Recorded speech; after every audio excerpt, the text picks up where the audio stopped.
El mejor truco del diablo es hacer creer a todos que no existe.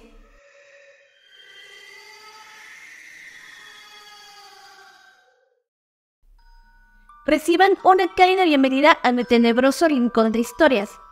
Esta será otra noche, de martes, llena de misterio y de suspenso.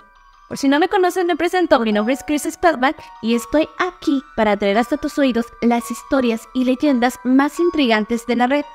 Ya sabes que como cada domingo tenemos un video nuevo, a menos de que algo suceda. Pero si algo sucede, ya te estaré avisando por mis redes que se aborta la misión. Ya sabes que tengo fanpage de Facebook, Instagram y TikTok, y por ahí notifico todas las novedades del canal, así como 1000 cosas más que también te podrían interesar. Si no te has dado una vuelta por mis redes, te las dejo aquí abajo en la cajita de descripciones para que pases y le eches un ojito. Este video lo he hecho porque hay un par de amigos y suscriptores a quienes les encanta tocar este tema, y es por eso que agarré, me monté en mi macho y comencé a trabajar en él. Así que chicos, aquí lo tienen. Ahora es el momento de ir por un aperitivo y avisarles a todos que desde este momento estarás ocupado, porque aquí comenzamos. A finales de diciembre de 1973 se estrena en Estados Unidos El Exorcista.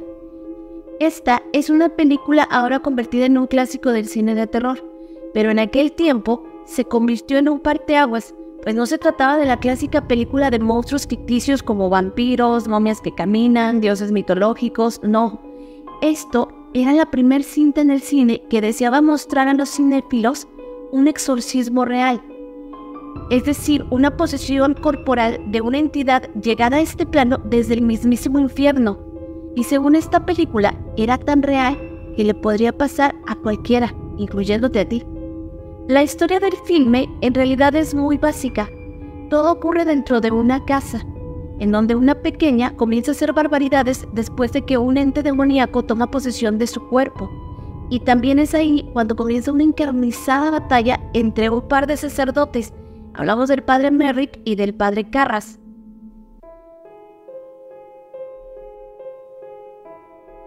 Pero vamos hasta el comienzo de todo esto. Era agosto de 1949, cuando William Peter Blatty estudiaba literatura en la Universidad Jesuita de Georgetown. Como todas las mañanas, se levantó, preparó su desayuno y mientras desayunaba un par de huevos revueltos, comenzó a repasar las páginas del The Washington Post. Las noticias que contaban era la actividad del presidente Harry Truman, que en ese momento comenzaba su segundo mandato. En China, las tropas comunistas hablaban de que ya habían ocupado Pekín, y a William el deporte no le llamaba la atención para nada, así que lo pasó de largo.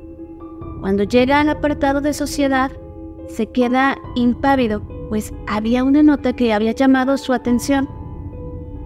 Este apartado narraba la historia de Robbie, un niño que, jugando a la Ouija, intentó comunicarse con su tía espiritista muerta. Los padres del chico habían narrado haberlo encontrado hablando con una voz extraña y en lenguas desconocidas. También se golpeaba contra la pared con una fuerza anormal y maldecía todo objeto religioso que se le acercaba. Sí hubo médicos de por medio en este caso, y estos mismos se declararon incompetentes ante tal situación. Así que ellos mismos recomendaron buscar a algún padre, un sacerdote, para que éste diera su opinión sobre lo que estaba pasando. Y así fue. El sacerdote, al verlo, aseguró que este chico estaba poseído y que solo se salvaría mediante un exorcismo. El ritual llevó más de 6 semanas y justo cuando estaban en la sesión 30, el niño expresó «Christus Domini», Cristo, el Señor, y se despertó sin poder recordar nada de lo que había pasado durante todas esas semanas. William Blatty cerró aquel diario y lo guardó debajo de su cama. Había encontrado una gran historia, pero no era el tiempo para escribirla. Así que 20 años después, en 1969, Richard Nixon gobernaba los Estados Unidos y la China comunista estaba en ese momento en conflicto con la Unión Soviética. A William Peter Blatty seguían sin interesarle los deportes, pero había ganado $10,000 en un concurso televisivo, lo que le permitía dedicarse a lo único que sí le interesaba, la escritura. Allá, en su cabaña a orillas del río Teo, decidió que era el tiempo de volver a traer la historia pasada. así que puso los ojos en Robbie y así fue como escribió El Exorcista, que recreaba la historia del pequeño. La novela fue publicada en 1971 y se convirtió inmediatamente en un bestseller, pues vendió más de 13 millones de ejemplares.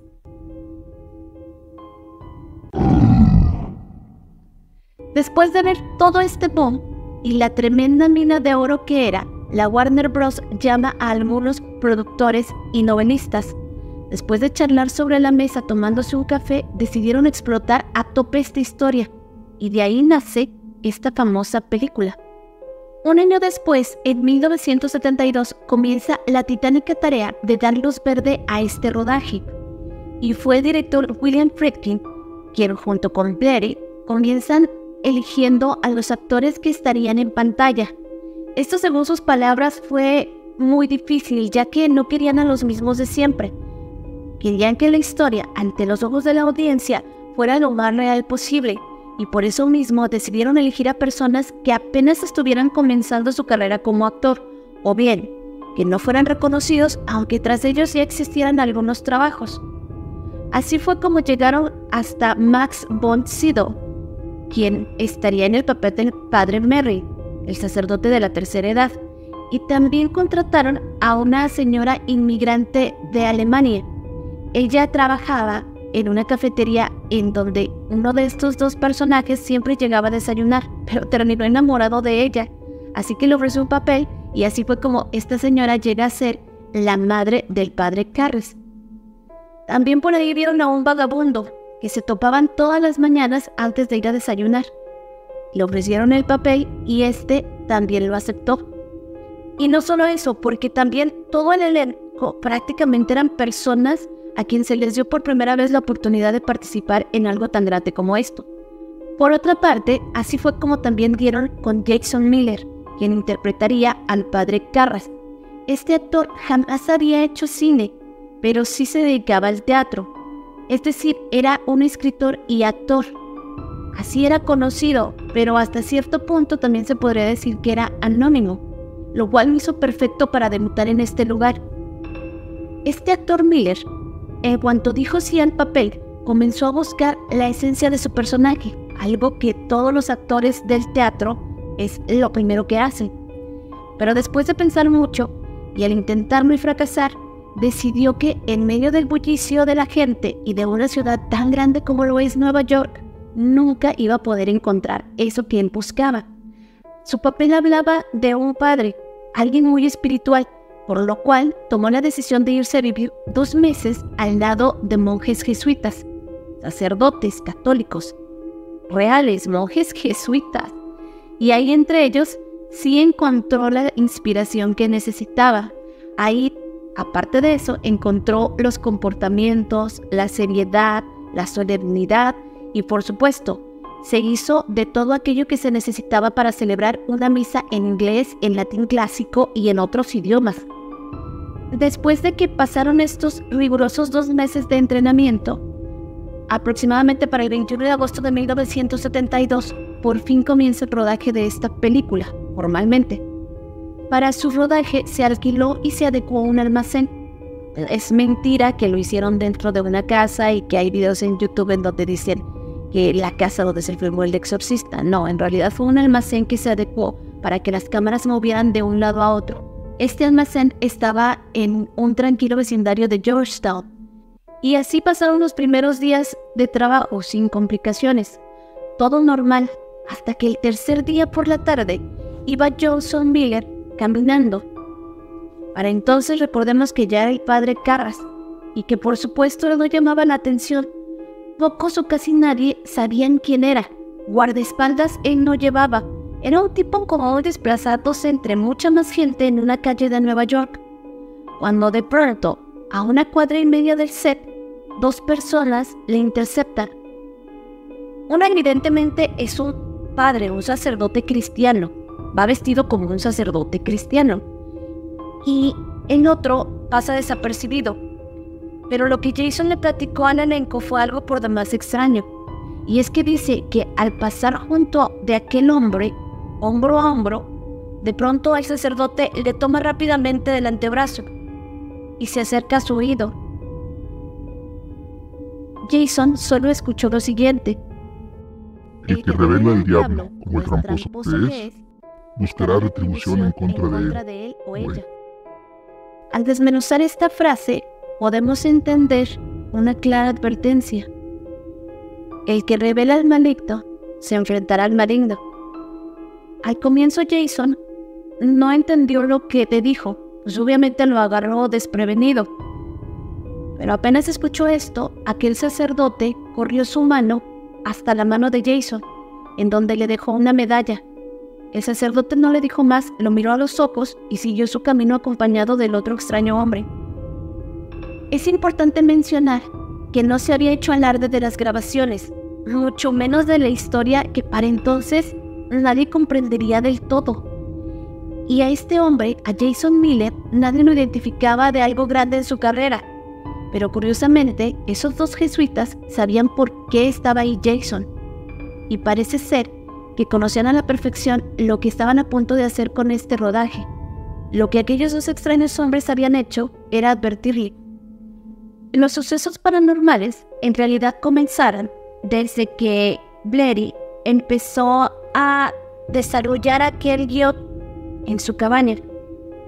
No se comenta mucho, pero la esposa de Blatty llegó un momento en el que tuvo un enfrentamiento con él, pues no sabía lo que estaba haciendo y en su casa se estaba desarrollando algo por demás diabólico. Verás, uno de los sucesos que más recuerda es cuando la esposa del escritor salió una mañana corriendo del baño, mientras gritaba: ¿Qué rayos estás escribiendo, William? Y es que su esposa acababa de ver pasar delante de ella un cepillo de dientes flotando y caer a sus pies. Y eso no fue todo. También reportaron haber escuchado cerca de medianoche la máquina de escribir sonar, como si alguien estuviera escribiendo aquel guión en el que William estaba trabajando. Y no solo se escuchaban las teclas, dicen que también se escuchaba el carrete que hacía ese característico ruido de campanita, y la máquina lo hacía solo. Es decir, llegada la medianoche se escuchaba que... Pero en realidad no había nadie que estuviese trabajando en ella. Conforme aquel guión iba tomando más y más forma, estos sucesos paranormales iban increciendo. Por ejemplo, el teléfono. En ocasiones sonaba solo y al contestar no se escuchaba absolutamente nada. Pero lo más preocupante era cuando gente muy allegada a ellos les decían que habían marcado a su casa, que una extraña voz les había contestado el teléfono.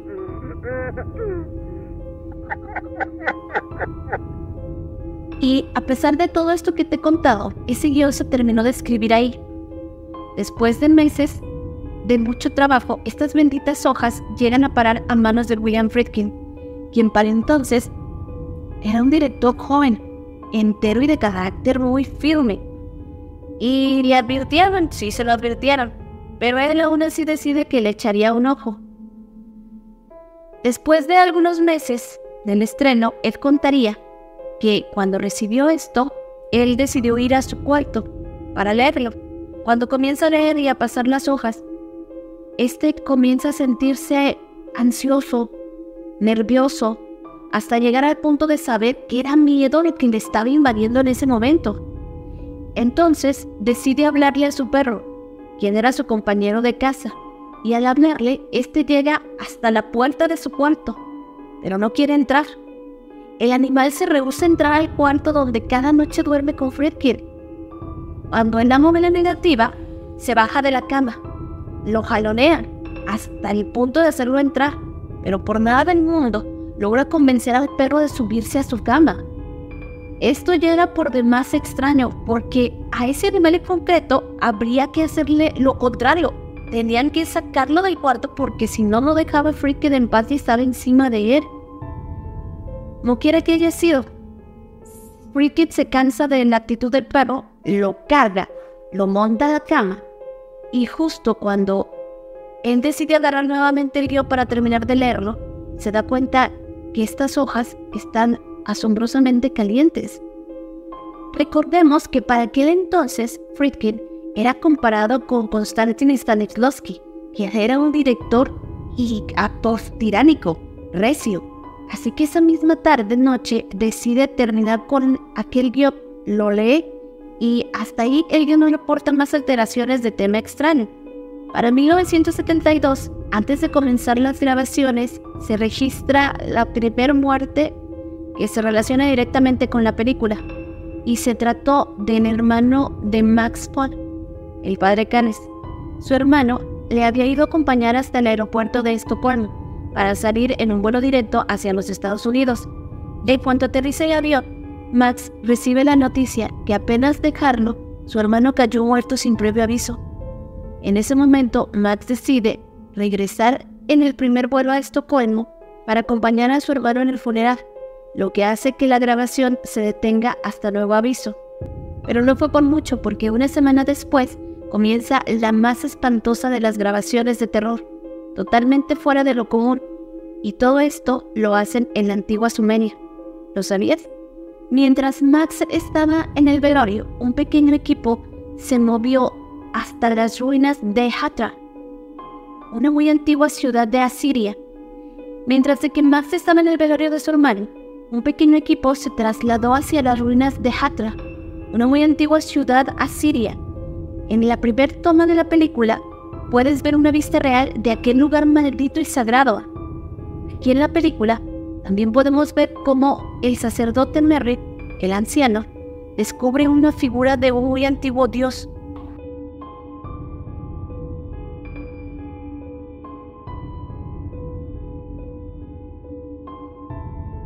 Ahí llamaron al portador de las pestes, al rey de los demonios del viento, Pazuzu, que es destructor. No olvides este nombre ni su descripción. Más adelante sabrás por qué.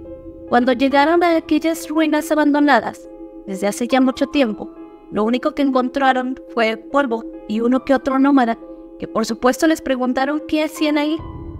Cuando la producción explicó cuál era su encomienda, aquellos locales les dijeron que aquel dios que buscaban era mejor dejarlo ahí, olvidado, pues no era cualquier dios, era un dios demonio, y por esta razón hace mucho se habían destruido todas sus imágenes. Poco les importó a aquellos hombres lo que les habían dicho los locales, y hablando a Estados Unidos, piden que se les haga una réplica de aquel dios en tamaño real para enviarlo hasta Irak. La producción de Estados Unidos así lo hizo. Mandaron a hacer aquel dios nuevamente, lo embarcaron y lo mandaron con rumbo a Sumeria. Y aquí se presenta la segunda gran demora de esta película, pues nadie se explicaba por qué no llegaba aquella figura que ya habían hecho empaquetado y embarcado hasta Irak. Resulta que cuando se ponen a rastrearla, la figura había llegado hacía más de 3 días a Hong Kong, y nadie se explicaba quién carajos había cometido tremenda equivocación. Como sea, cuando esta ventada imagen llega hasta Hatra, las temperaturas estaban justo esas semanas disparadas, arriba de los 50 grados centígrados, lo que causó muchísimo malestar en aquellos estadounidenses que habían llegado a profanar las tierras. Cuando aquellos hombres por fin logran componerse un poco y sacar fuerzas para seguir con su trabajo en Irak, decidieron postrar la imagen dentro de unas ruinas de un templo antiguo. Pasaron, vieron un templo en ruinas, encontraron un pedestal vacío y postraron ahí a este dios. Según pobladores que pasaban por ahí y veían lo que estos tipos estaban haciendo, ese fue un gran error. De hecho, fue el más grande de los errores dentro de su cultura y de su espiritualidad, porque vamos a verlo de esta manera: llegaron un puñado de estadounidenses raros, sin permisos del gobierno, sin supervisión ni siquiera de los mismos vecinos de los asentamientos cercanos, y pusieron a aquel dios dentro de un templo, que por cierto no era un templo para venerar a aquel dios, pero sí un templo donde se le llamaba en ocasiones y se le pedían favores para protegerse de las mismas desgracias que aquel dios les causaba. Aquellos estadounidenses torpes habían regresado a su lugar de origen, a un dios desterrado. Lo regresaron a las mismas arenas que ya le habían quitado para evitar que siguiera esparciendo su tiranía. Para la cultura sumeria, este dios, Pazuzu, era un mortal, es decir, era de carne y hueso, por tanto, él existía en esta realidad. Y aquel templo a donde fueron a rendirle culto, por así decirle, no era su templo, era el templo de la diosa Lilith, nombre derivado de Lilith, una de las más grandes y de las primeras creaciones del Eterno. Se dice que esta entidad en Sumeria era la esposa del dios Pazuzu, y en la cultura hebrea tenemos exactamente la misma historia. Lilith es la esposa pareja consorte de Samael, uno de los peores ángeles. Entonces, en equivalencia, para ambas culturas, hebrea y sumeria, estamos hablando de las mismas entidades, y en ninguna de estas creencias estos seres son benevolentes. Cuando por fin termina aquel grupo de grabar en Irak, regresan hasta Estados Unidos, a Nueva York, para poder mirar el set en donde se iba a terminar de grabar la película, aunque apenas habían comenzado.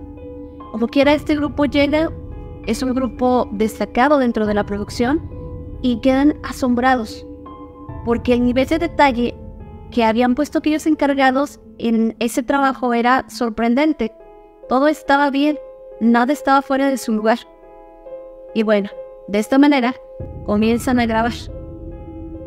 Pero un fin de semana, después de haber terminado sus horas laborales, como siempre se fijan que todo esté desconectado, que todo esté en su lugar, que todo esté bien pues. Cuando a las 2:30 de la madrugada, el guardia, que fue el único que se quedó en el set, habla a los bomberos y habla totalmente alterado, pues dice que de un momento a otro todo estaba ardiendo. Tras varias horas de haber intentado controlar el incendio, dan por hecho que aquello era pérdida total. Y tremenda fue la sorpresa que se llevaron al ver incrédulos que en la habitación donde todas las partes importantes de la película se llevan, y por supuesto todos los enfrentamientos con este ser, estaba intacta. No había manchas de humo.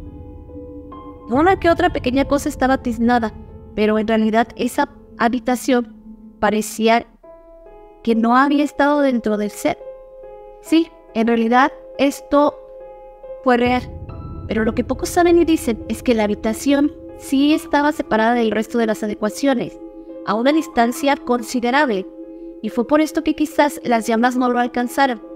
Lo que sí llamó mucho la atención de quienes estaban viendo con la cabeza fría este tema es que aquel accidente se generó por un animal alado, una paloma que supuestamente entró en el centro de carga y generó un cortocircuito, detonando por supuesto que todo aquello pasara.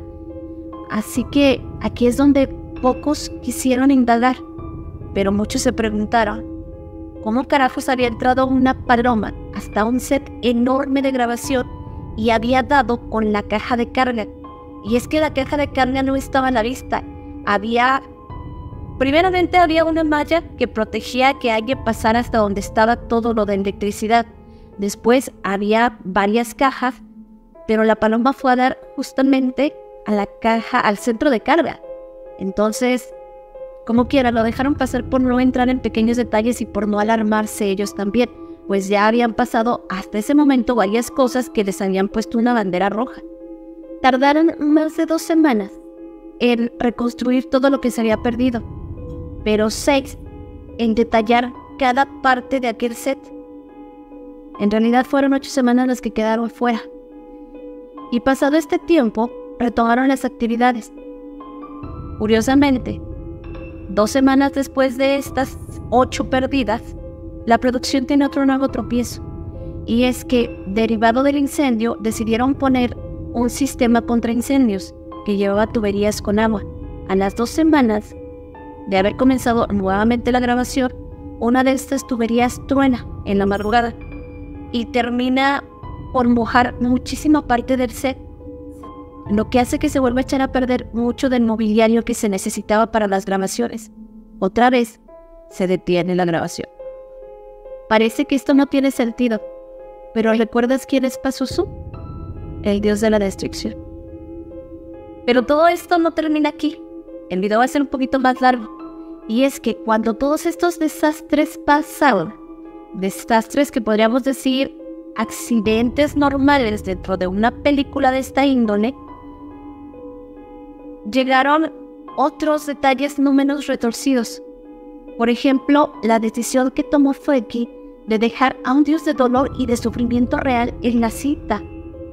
Me refiero a la escena donde la madre de la niña poseída en cuestión resulta con la columna vertebral muy dañada.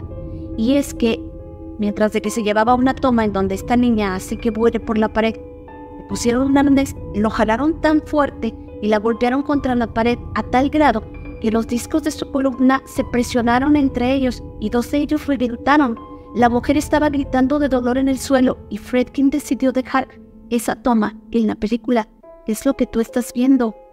Y no solo esto, se dice que Fredkin llegaba con los actores y muchas veces los abofeteaba para poder tomar esa escena de salirse de sus casillas, y algunas veces escupió a 2 de ellos en la cara.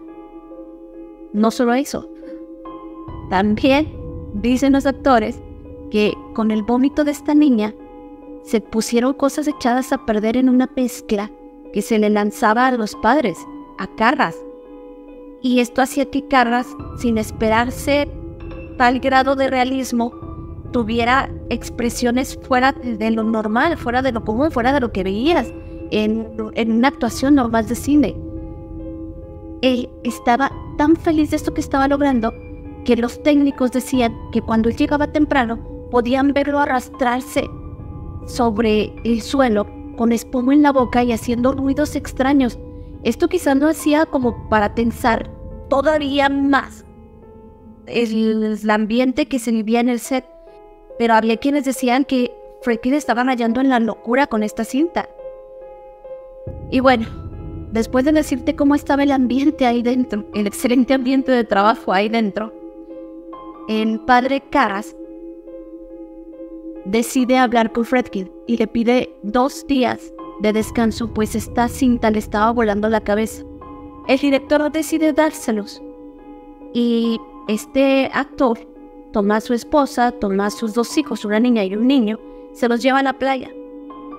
Allá en la playa llegan muy temprano, aquel sábado, y no había nadie, si acaso 2 comerciantes que estaban por ahí preparándose para el día que iban a tener, y ellos se relajan. La niña se mete un poquito al mar, ella era más grande, el pequeño niño tenía aproximadamente 2 o 3 años, por lo cual no se le permitía irse tan lejos. Estaba este actor con su esposa y a 3-4 pasos estaba el pequeño haciendo castillos de arena. Cuando de pronto dicen que no saben de dónde salió un motociclista que iba extremadamente rápido. Iba tan rápido que pasa sobre el niño, lo arrolla. En realidad nadie escuchó a esta motocicleta acercarse, ni la niña que estaba jugando a la orilla del mar, ni él ni ella, no tenían música, estaban platicando normalmente entre ellos, cuando de pronto algo pasa sobre el niño y lo deja casi muerto. El padre Karras, no siendo el padre Karras, sino el padre del niño, lo toma en los brazos, se sube a su auto y se dirigen al hospital más cercano. El niño llega moribundo prácticamente y está 2 semanas en el hospital. Mucho se dice, esto sí, no sabemos si sea cierto o no, pero se dice que esas 2 semanas que estuvo ese niño ahí, llegaron los jesuitas, aquellos que se habían topado con el padre Karras cuando salió de grabar, y le dijeron que les permitiera estar afuera del cuarto del niño para estar en oración constante día y noche. El actor aceptó. Ya no tenía de todas formas nada que perder.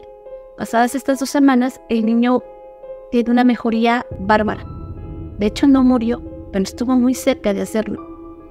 Y quienes de la producción supieron que había jesuitas detrás de la puerta de ese niño, dijeron que era por lo que ellos habían traído, por lo que ellos estaban trabajando ahí. Entonces nos surge la pregunta, ¿todos ahí sabían con qué estaban trabajando y con qué estaban lidiando? ¿O no? Como sea de aquel triste y trágico accidente con el pequeño, no hubo ni un solo detenido. Pero para muchos sí estaba claro. aquellos hombres en Irak habían ido a hacer un ritual y no se lo habían dicho a nadie. ¿Qué estaban buscando? ¿Renombre?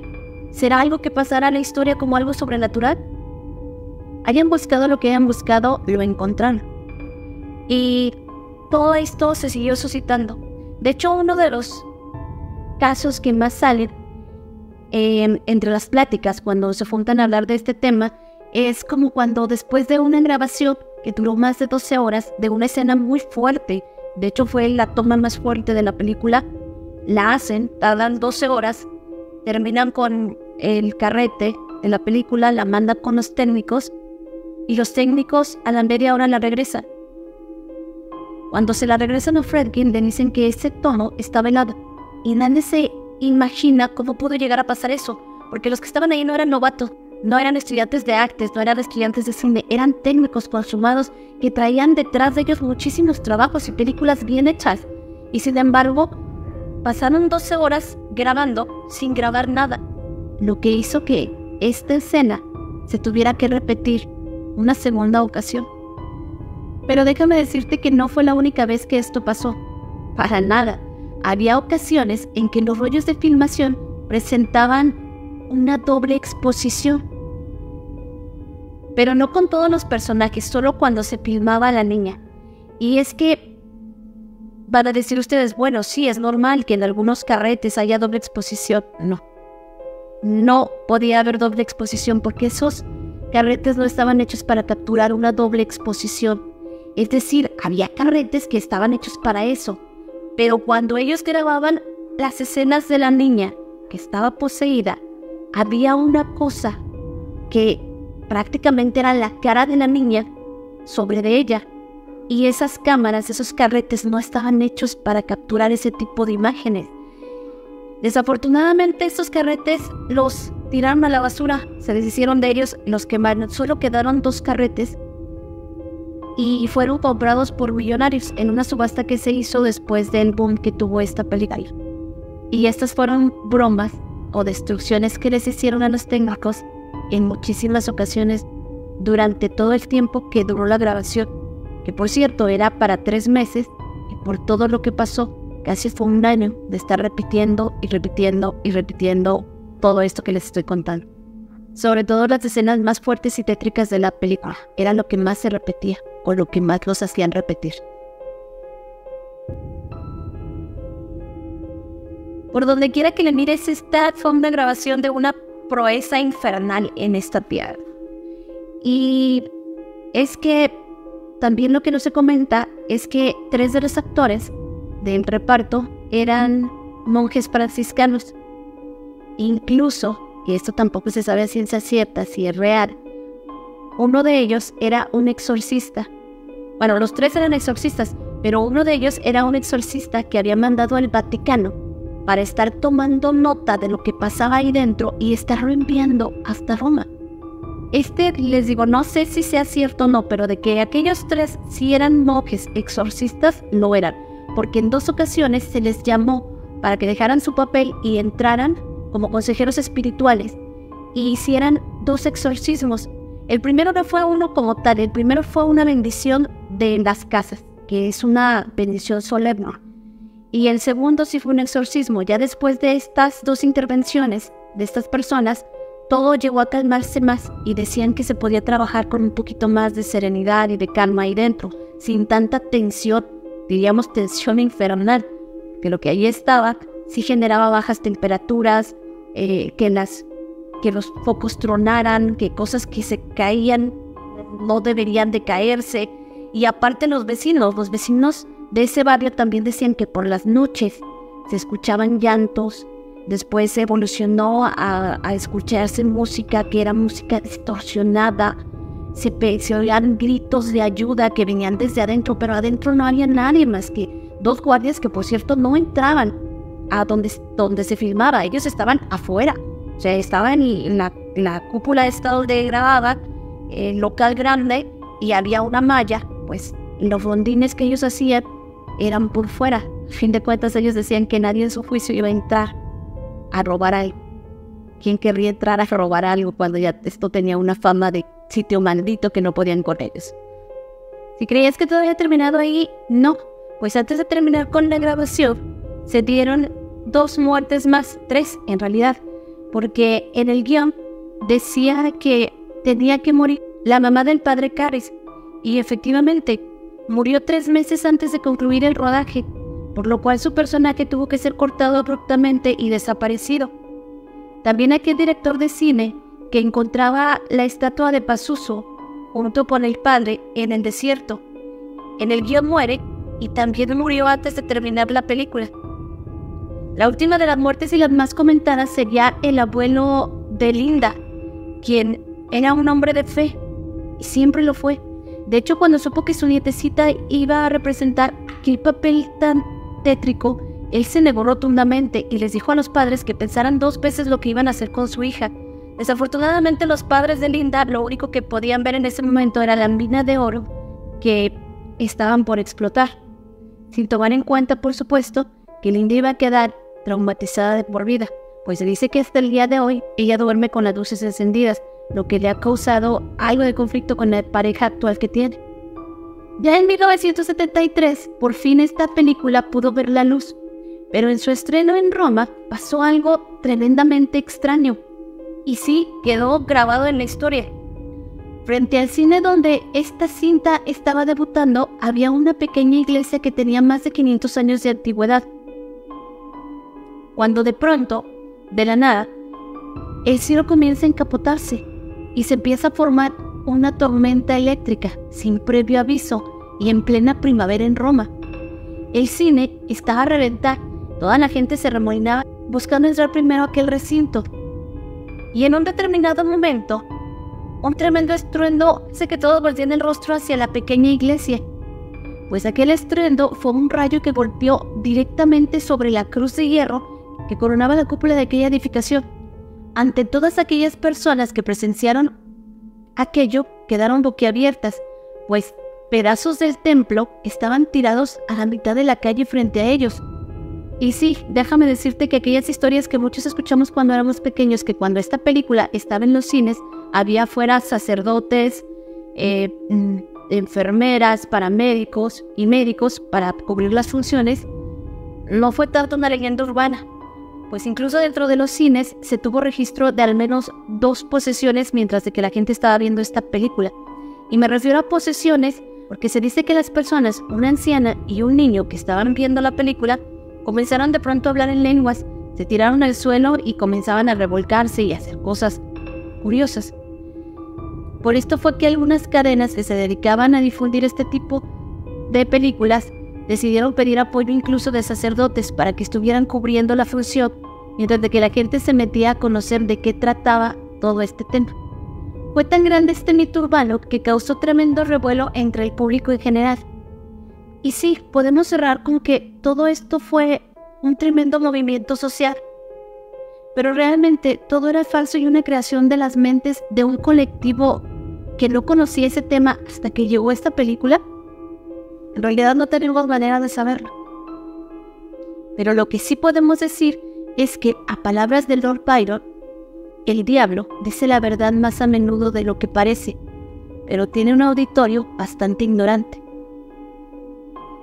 Qué increíble pensar que esta película, El Exorcista, exhibe sin tapujos y sin remordimientos el comportamiento de estos seres frente a la humanidad.